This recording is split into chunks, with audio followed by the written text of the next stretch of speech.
Assalamualaikum, welcome to most important video, that is basics of JavaScript. इस video में हम ये कवर करेंगे what is JavaScript, what is its scope in future and how to create its environment. और इसके अलावा हम ये भी देखेंगे कि बिहाइंड द स्क्रीन कैसे काम होता है। उसके अलावा हम जो है वो जावास्क्रिप्ट इंजन को भी हम जो है वो इसी वीडियो में एक्सप्लेन करेंगे। वीडियो को आपने स्किप नहीं करना, एंड तक देखना है। तो चलिए स्टार्ट करते हैं। What is JavaScript? तो JavaScript is a lightweight interpreted और just in time compiled programming language. अब इसको समझते हैं। What is mean by lightweight? Lightweight का मतलब ये है कि ये बिल्कुल मिनिमम इसकी मेमोरी रिसोर्स यूज़ होते हैं जब भी किसी कोड को या किसी भी एप्लीकेशन को रन किया जाता है जावास्क्रिप्ट की। तो लाइट वेट का मतलब क्या है? Consume minimal memory resources when it's code और an application is running. Interpreted का क्या मतलब है? अब प्रोग्रामिंग लैंग्वेजेस जो हैं वो दो तरह की होती हैं, कंपाइल्ड और इंटरप्रिटेड।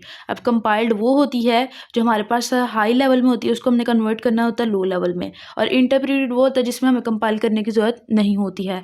जैसे कंपाइलेशन में हमने देखा था, जैसे C++, C hash, Java, Go and Rust वगैरह को हम जो है ना वो करते हैं। इसको मज़ीद हम देख लेते हैं इसी वीडियो में। Languages that must be translated to machine readable instruction using compiler before any code is executed।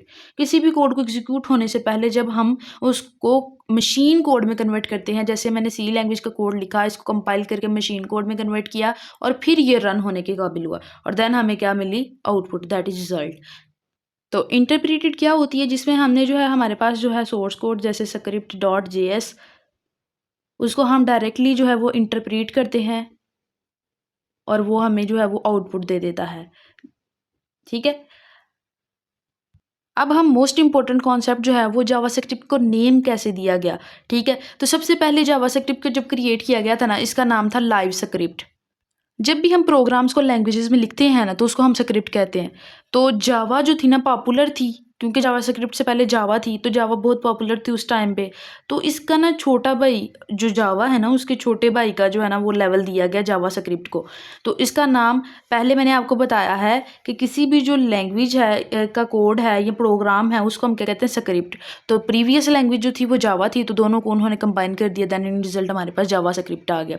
अब जावा और स्क्रिप्ट, जावास्क्रिप्ट दोनों डिफरेंट लैंग्वेजेस हैं और इनके दरमियान कोई भी कॉमन कनेक्शंस नहीं है, दोनों बिल्कुल डिफरेंट है। अब जावास्क्रिप्ट को इनिशियली स्टार्ट किया गया था, क्रिएट किया गया था वेब पेज को एक्टिव करने के लिए, और वो प्रोग्राम जो हमने लैंग्वेज में लिखे थे उनको क्या कहा था? स्क्रिप्ट।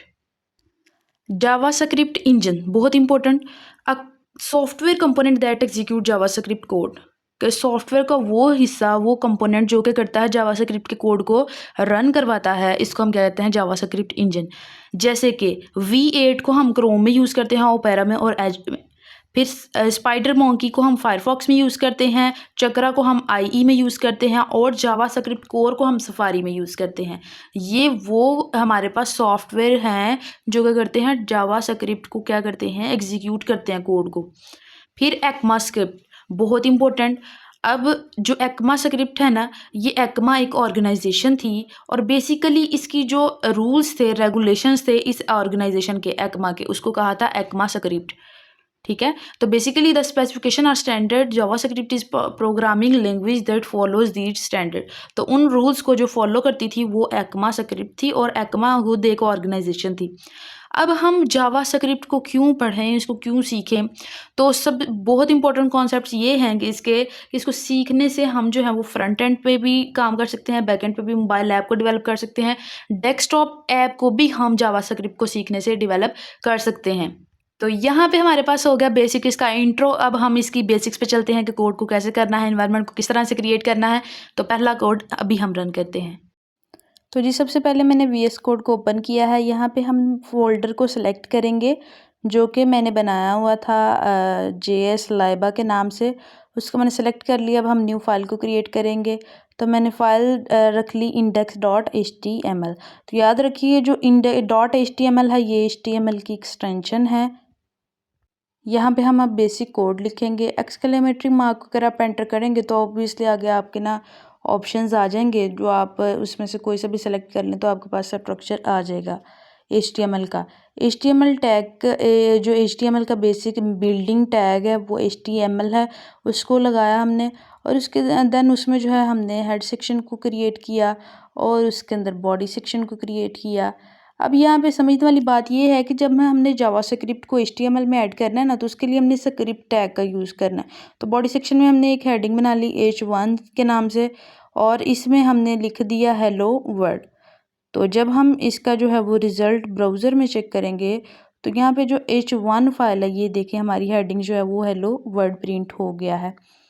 अब जैसे कि मैंने अभी बात की कि जब हम जावास्क्रिप्ट में बात करते हैं तो हमने स्क्रिप्ट टैब यूज़ करना होता है।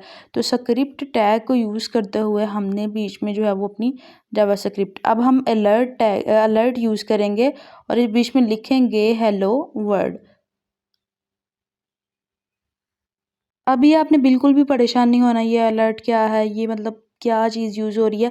अलर्ट एक सिंपल एक मैसेज है जो नोटिफिकेशन शो होगा जब भी वेब पेज आपका ओपन होगा। तो ये देखें जैसे ये भी शो हुआ तो हेलो वर्ल्ड, अब ओके पे क्लिक करेंगे तो वापस आपके पास आपका जो वेब पेज है वो अगेन शो होना स्टार्ट हो जाएगा। स्क्रिप्ट टैग को हम हेड में भी हम एंड पे लगा सकते हैं और बॉडी में भी एंड पे लगा सकते हैं, आउटपुट हमें सेम ही मिलेगी। जैसा कि आप देख रहे हैं कि मैंने बॉडी सेक्शन के एंड में मैंने स्क्रिप्ट टैग को यूज़ किया है और ये देखें मुझे सेव करने पे जो मुझे मिली है, ओके किया और देन मुझे वापस जो है वो मेरा पेज मिल गया है। तो इस तरह ये बिल्कुल सिंपल था।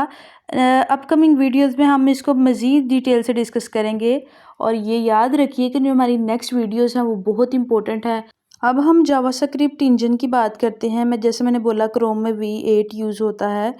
तो अब हम चेक करते हैं, मैं क्रोम पे आ गई और मैंने राइट क्लिक किया, इंस्पेक्ट पे चले गए।